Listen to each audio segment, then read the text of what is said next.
What's up, Chelsea fans, football fans? Welcome back to Chelsea Karen channel. ഒരു തകർപ്പൻ performance 5-1 നമ്മൾ south ആംപ്ടനെ എതിരെ ജയിച്ചു. 5-1 അല്ല ശരിക്കും പറഞ്ഞ സ്കോർ ലൈൻ 10-1 ആവണമായിരുന്നു. നമ്മൾ വെറുതെ ചാൻസസ് ഇങ്ങനെ മിസ് ചെയ്യായിരുന്നു. നമ്മൾ 10 ബിഗ് ചാൻസസ് ആണ് മിസ് ചെയ്തത്. 10 ഹൈലൈറ്റ്സ് കണ്ടെങ്ങാനും കണ്ടുകൊണ്ടിരുന്ന നിങ്ങളുടെ കണ്ണ് തന്നെ അന്താളിച്ചു. എനിക്ക് ഹൈലൈറ്റ്സിൽ പോലും അത്രയ്ക്ക് ചാൻസസ് കാണിക്കാൻ പറ്റുന്ന എനിക്ക് തോന്നുന്നില്ല. കാരണം ചെറ പറ ചാൻസസ് മിസ് ചെയ്ത് 5 അടിച്ചുള്ളൂ എന്നുള്ള ഒരു സംശയത്തിലാണ് ഇരിക്കുന്നത്. 4 ഗോൾ ഡിഫറൻസ്. അതോടെ തന്നെ നമ്മൾ we are going second on the table.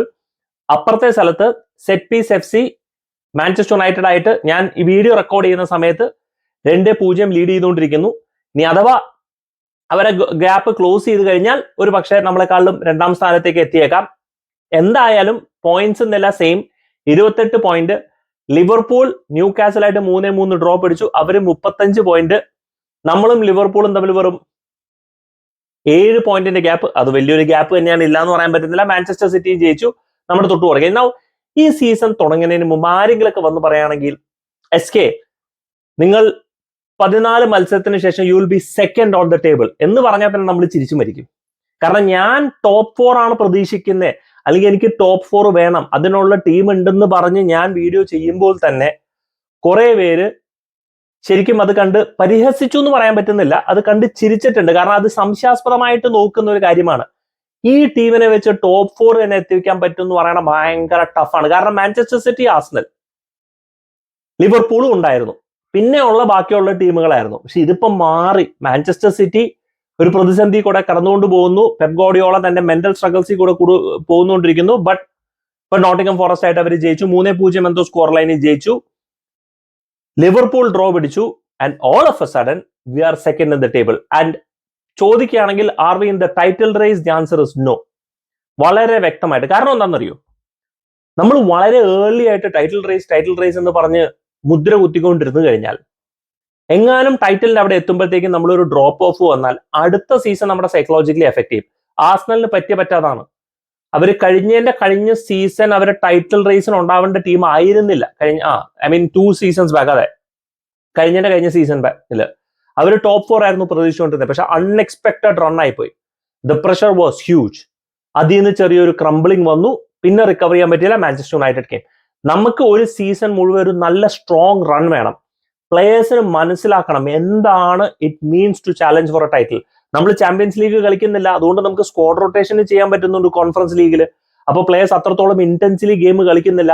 അപ്പൊ അതുകൊണ്ട് ആ ഇന്റൻസിറ്റി നമ്മൾ മനസ്സിലാക്കുന്നില്ല.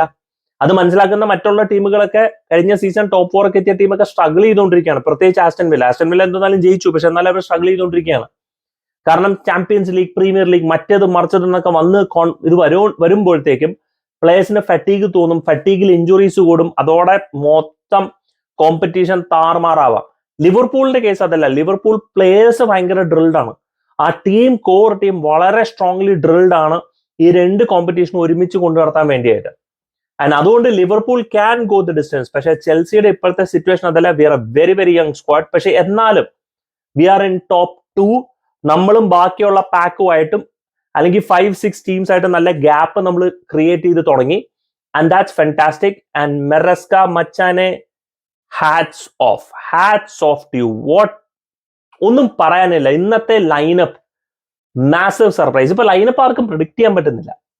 ഭയങ്കര സർപ്രൈസ്. അതായത് ആദ്യം തന്നെ യോർഗൻസൺ സ്റ്റാർട്ട് ചെയ്തു. And Jorgensen had a fantastic performance. നമ്മൾ ഒരു ഗോൾ കൺസിഡർ ചെയ്തെങ്കിലും he had a good performance. ഭയങ്കര calm and composed on the ball. Premier League debut കിട്ടുന്നു. പിന്നെ Nkunku starts, Felix starts, Noni Madueke, കുക്രയ കളിക്കുന്നു. പക്ഷെ we have a back defence of disaster and Tosin. ഡിസാസ്റ്ററിന്റെ പാർട്ട്ണർഷിപ്പ് ഇപ്പുറത്തെ right back ആയിട്ട് Gusto. And disaster സത്യം പറഞ്ഞു കഴിഞ്ഞാൽ ആദ്യത്തെ ഗോൾ നമുക്ക് നേടിത്തന്നു. നമ്മൾ ഫസ്റ്റ് സെറ്റ് പീസ് ഗോളാന്ന് തോന്നുന്നു പ്രീമിയർ ലീഗിൽ, എനിക്ക് ഓർമ്മയില്ല. അടിപൊളി ഒരു ഗോള്, നല്ലൊരു ഗോള് തന്നെയായിരുന്നു. പക്ഷെ ഡിസാസ്റ്ററിന്റെ ഡിഫൻസ് ഒക്കെ കാണുമ്പോൾ നമുക്ക് ടെൻഷൻ വന്നു പോകും. പോരാ, അവൻ നമ്മുടെ ലെവലല്ല. അടുത്ത സീസൺ മിക്കവാറും സെല്ല് തന്നെ ആവാനുള്ള എല്ലാ സാധ്യതയും ഞാൻ കാണുന്നു. പക്ഷെ എന്നാൽ അവസരം കൊടുത്തതിൽ തെറ്റൊന്നുമില്ല. പക്ഷെ ടോസൻ ലുക്സ് കമ്പോസ്ഡ്. ഒരു പക്ഷെ ടോസിന്റെ പെയറിംഗ് ആയിരിക്കും. കാരണം ടോസിൻ കുറച്ചും കൂടി ഒരു കൺസർവേറ്റീവ് കൈൻഡ് ഓഫ് ഡിഫൻഡർ ആണ്. ഒരു അഗ്രസീവ് ഡിഫൻഡറിന്റെ കൂടെ പെയർ ചെയ്ത് കഴിഞ്ഞാൽ ടോസിന്റെ പെർഫോമൻസ് ചിലപ്പോൾ നമുക്ക് കാണാൻ ഇടയുണ്ടാവും. പക്ഷെ ഡിസാസ്റ്ററിന്റെ കാര്യം ഒന്നും പറയാനില്ല. കഴിഞ്ഞ പ്രാവശ്യം ഞാൻ മിസ് ചെയ്തു എൻസോ കൈസേഡോ, ടോപ്പ് പെർഫോമൻസ് രണ്ടുപേരുടെയും. നോണി മാഡുവൊക്കെ എന്റെ ചെക്കൻ ഒരു അസിസ്റ്റും ഗോളും കിട്ടി. അസിസ്റ്റ് ഭയങ്കര രസമായിരുന്നു. അത് ബോൾ വിൻ ചെയ്ത് എൻകുങ്കിന് കൊടുത്തു. എൻകുങ്ക് ഓപ്പൺ പോസ്റ്റിൽ ഒരു ടാപ്പിൻ, അടിപൊളി ഒരു ഗോളായിരുന്നു. എന്തോരം ചാൻസ് ആണ് ചെക്കന് കിട്ടിയത് ഗോൾ അടിക്കാനായിട്ട്. ചറ ഇവനൊക്കെ എന്തോരം മിസ് ചെയ്തു. ജോആവോ ഫെലിക്സ് ഒരുപാട് ഓപ്പർച്യൂണിറ്റി കിട്ടി. ജോആവോ ഫെലിക്സ് ഐ തിങ്ക് ഒരു ചോദ്യം ചിഹ്നമായി മാറും.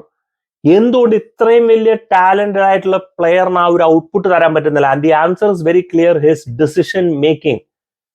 ആൻഡ് കുറെ ചിന്തിച്ചു കൂട്ടുന്നുണ്ട്. അവൻ അടുക്കുന്ന ഷോട്ട്സ്, അവൻ അടുക്കുന്ന ഡിസിഷൻ ചില സമയത്തൊക്കെ വൺ ഷോക്കാണ്. And especially when it comes to shooting for the goals.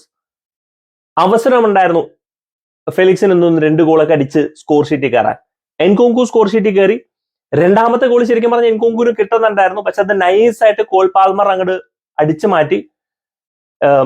Enzo ഫെർണാണ്ടസിന്റെ ഒരു beautiful through ball to Nkunku, നല്ല അക്കൗണ്ടിൽ ഡ്രിബിൾ ചെയ്തു. അത് ശരിക്കും പറഞ്ഞാൽ പോസ്റ്റിലേക്ക് പോവായിരുന്നു. പാൽമർ ഫിനിഷ് ചെയ്തില്ലെങ്കിലും പോലായിരുന്നു. പക്ഷെ പാൽമർ ആ പോണ വഴിക്ക് അവനങ്ങൾ തട്ടിയിട്ട് കൊടുത്തു. Assist Nkunku, goal for Cole Palmer. Cole പാൽമറിന്റെ ഈസിയസ്റ്റ് ഗോൾ. കോൾ പാൽമറിന് 1-2 ഷോട്ടൊക്കെ എടുക്കുന്ന അവസരം കിട്ടി. അതൊന്നും മര്യാദക്ക് കണക്ട് ചെയ്തിട്ടുണ്ടായിരുന്നില്ല. ഞാൻ വിചാരിച്ചു ഇവൻ ആ ഫോം ഔട്ട് ആണോ, പക്ഷെ അപ്പോഴത്തേക്ക് അവനൊരു ഇതായി വരുന്ന ഒരു അവസരത്തിൽ ഗോൾ അടിച്ചു. പിന്നെ കുക്കുറയുടെ പെർഫോമൻസ് അടിപൊളിയായിരുന്നു. കുക്കുറ ഇസ് ഓൾവേസ് എക്സലന്റ്. സാൻജോ വന്നു. സാൻജോ ഒരു ഗോൾ അടിച്ചു. ഗുസ്തോന്റെ ഒരു അസിസ്റ്റ്, ഒരു ബ്യൂട്ടിഫുൾ ഗോൾ, റൈറ്റ് ഫുട്ടഡ്. എനിക്ക് തോന്നുന്നു സാൻജോ നമ്മുടെ റൈറ്റ് വിംഗർ ആണെങ്കിൽ വേറൊരു ലെവലായിരിക്കും. കാരണം സാൻജോ മറ്റേ ഈ അണ്ടർലാപ്പ് ചെയ്യുന്നവരുടെ റണ്ണ് കണ്ടുപിടിക്കാനുണ്ടല്ലോ, അവന്റെ ആ പാസിംഗ് എബിലിറ്റി രക്ഷയില്ല, ഭയങ്കര രസമാണ്. അവൻ കളിച്ചു വന്ന ക്യാമിയോ ഒക്കെ അടിപൊളിയായിരുന്നു. പിന്നെ ആരെങ്കിലും മിസ് ചെയ്തു? ഡ്രൂസ്ബറി ഹോൾ വന്നു, എല്ലാവരെയും ഒന്ന് കണ്ടു, ഹായ് പറഞ്ഞു പോയി. വേഗം വന്നു, എല്ലാവരെയും കണ്ടു, ഹായ് പറഞ്ഞൊക്കെ പോയി. ജാക്സൺ ഇങ്ങനെ ഇരുന്ന് നിൽക്കുകയായിരുന്നു പുറത്ത്.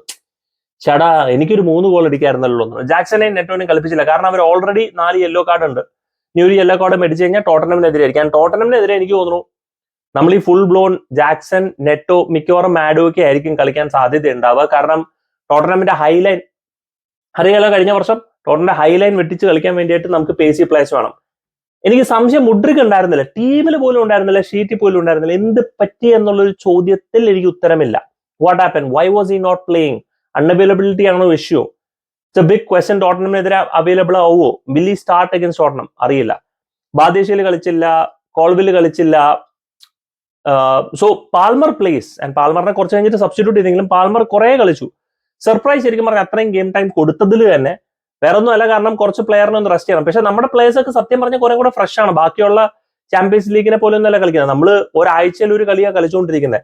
ആൻഡ് ഇന്നത്തെ പ്ലേയേഴ്സ് ഒക്കെ അതൊക്കെ കളിക്കാൻ പുഷ്പം പോലെ പറ്റും. അവർക്ക് ഇടയ്ക്കൊക്കെ ഒരു മിഡ് വീക്ക് കളിക്കുന്നതിൽ വലിയ തലവേനയില്ല.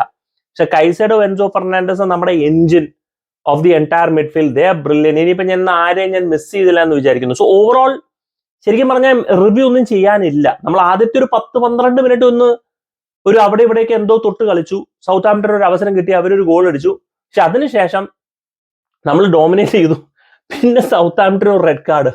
അവരുടെ ക്യാപ്റ്റൻ കുക്കുറേനെ ചുമ്മാ പോയപ്പോൾ അവന്റെ മുടി ഇങ്ങനെ പിടിച്ചത്. ശരിക്കും പറഞ്ഞത് റെഡ് കാർഡ് ആയിരുന്നില്ല, അതൊരു സോഫ്റ്റ് ഫൗൾ ആയിരുന്നു. പക്ഷെ കുക്കുറേ അത് മാക്സിമം ബെനിഫിറ്റ് ചെയ്ത് സൗത്ത് ആംപ്ടൺ റെഡ് കാർഡ് മേടിച്ച് കൊടുത്തതാണ്. ശരിക്കും പറഞ്ഞാൽ ഐ എം സർപ്രൈസ്ഡ്. കാരണം അതിനേക്കാളും വലിയ ഫൗളാണ് കഴിഞ്ഞ സീസണിൽ ടോട്ടനം മറ്റേ ആന്റോണിയോ കോണ്ടയും നമ്മുടെ തോമസ് ടൂക്കലും തമ്മിൽ ഗുസ്തി ഉണ്ടാക്കിയ ആ ഒരു മത്സരം, കഴിഞ്ഞ സീസൺ അതിന് മുമ്പത്തെ സീസൺ കുക്കുറേനെ പിടിച്ചിങ്ങനെ വലിച്ചിട്ടതും അവസാനം ഈ വാർ അത് മൈൻഡിയാക്കി പോവാത്ത കേസൊക്കെ, അതിനൊക്കെ വെച്ച് കമ്പയർ ചെയ്യുന്നിടത്ത് it was a very very small foul.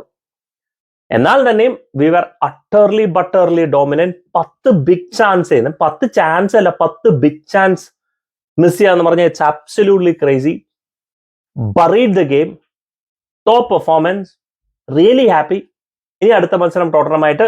Do let me know guys നിങ്ങളുടെ thoughts in the comment section. Thank you so much for watching. Signing off SK from ഷാസിക്കാരൻ.